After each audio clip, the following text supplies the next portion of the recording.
everyone, Aaron here for Zollotech, and Apple has been in the news a lot lately regarding its CSAM photo scanning technology that it plans to enable with iOS 15 later on. Now, initially this will not be in iOS 15, and Apple has offered a new statement talking about even delaying it further. So I wanted to talk more about that, as well as the upcoming Apple event and Apple Watch Series 7. Now, as far as CSAM photo scanning, if you're not familiar with that, Apple has planned to enable this similar to what other people have done or other companies have done, such as Google and Microsoft and other places you would store your photos online.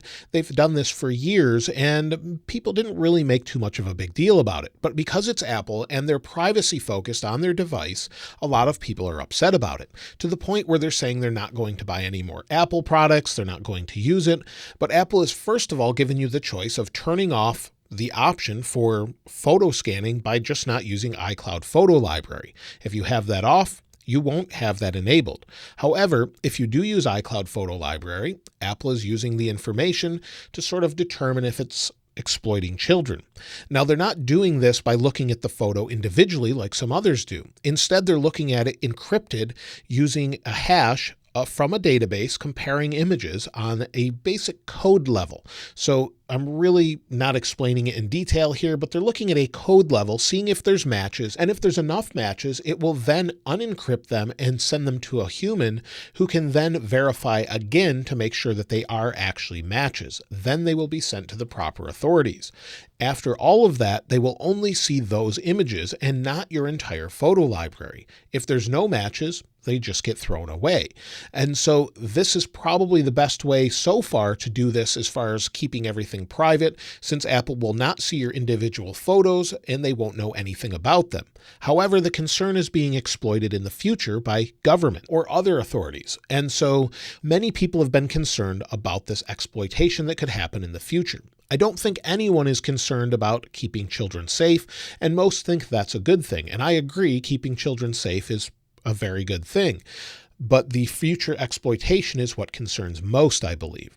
And so Apple offered a statement. Since a lot of people have been concerned, they offered a statement today to different places such as 9to5Mac that said, "Last month, we announced plans for features intended to help protect children from predators who use communication tools to recruit and exploit them and limit the spread of child abuse material. Based on the feedback from customers, advocacy groups, researchers, and others, we have decided to take additional time over the coming months to collect input and make improvements before releasing these critically important child safety features." Apple did something similar last year with app tracking transparency. Now, that was more of a benefit to us, where they would not enable apps to track what you're doing and share that information. They enabled this feature in privacy, but they didn't enable it right away. They enabled it quite a while later because certain people, such as Facebook and other companies, were concerned that it would harm their business, and Apple gave them time to sort of find ways around it. But Apple now allows you to shut this off entirely or allow apps to request to track, and you can select that individually, but no longer can apps talk to one another or take your information to help others customize ads or do whatever they want with that data. And so Apple has given us this option. And of course, that's a benefit to us. So not really many people complained, only the people that it affected. But when you're looking at photos, people are very concerned about that. And that's rightfully a concern of many, and so they are delaying this for quite some time. Now, they haven't said when. It could be indefinitely, it could be a couple months, we don't really know, but you can rest assured that it won't be enabled, at least for the first versions of iOS 15. And I've even had some people concerned that Apple is enabling it in betas, and they are not. As far as I'm aware, and in the notes of all the betas, they have not enabled this feature at all. So currently it's not enabled as far as we're aware, and in any of the betas it's not enabled and will not be enabled with the initial launch of iOS 15. In fact, they said it would be enabled later on in iOS 15. So this could be years, it could be months, we don't really know. But I do think it's a good thing that they have something like this, but as far as how they do it is the big concern, and the transparency and who they're sharing the information with to make sure that it cannot and will not be exploited in the future. So I think that's the biggest thing here, transparency all the way around. Craig Federighi, who's in charge of Apple software, had an interview about it and said they've been wanting to do this for quite some time and they just were trying to find the best way to do it. So if you haven't seen that interview, I would definitely recommend you check it out. Also, Renee Ritchie has a great video explaining exactly how it works, just explaining it and sort of telling you how it works, not giving an opinion on it. So I would highly recommend that video as well, and I'll link those in the description.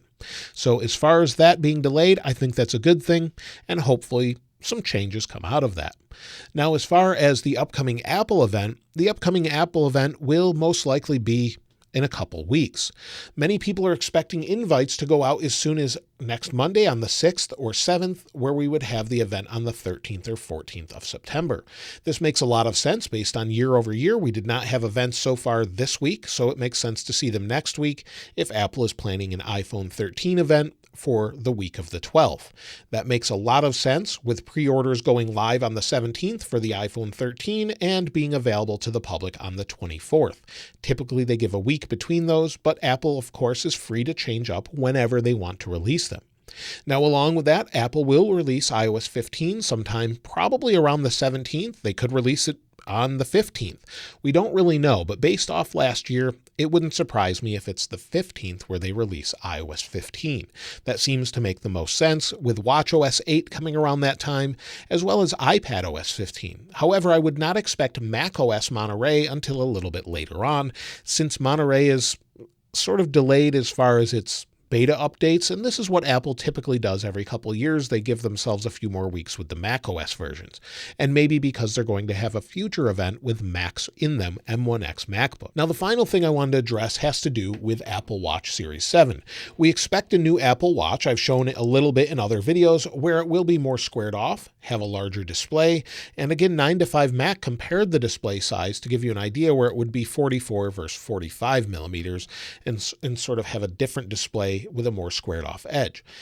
It makes a lot of sense that they would redo this. Whether or not the bands actually fit is hard to say because Apple's bands are sort of getting low in stock, but hopefully the same bands fit. I don't think it makes a lot of sense for them not to, but hopefully they fit, and we should see that Apple Watch. However, a lot of people are saying there's going to be a delay because of production delays.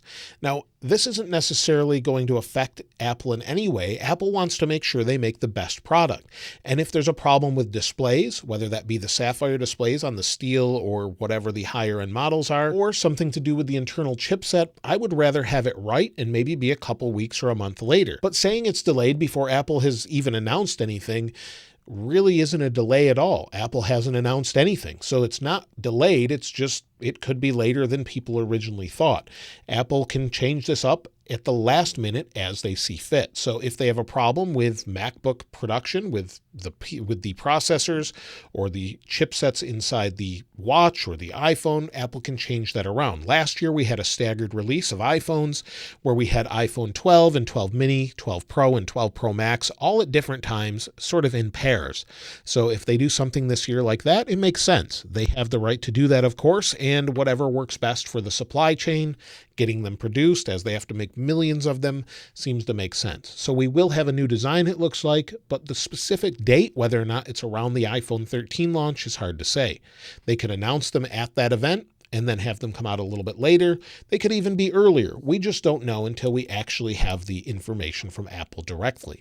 So people saying that there's delays and there's production problems, while some people may be aware in that production line, we just won't know until it's finally out. So we could get those invites as soon as next week, and as soon as I know, I'll be sure to let you know as well. If you'd like to get your hands on this wallpaper, I'll link it in the description like I normally do. And if you haven't subscribed already, please subscribe. And if you enjoyed the video, please give it a like. As always, thanks for watching. This is Aaron. I'll see you next time.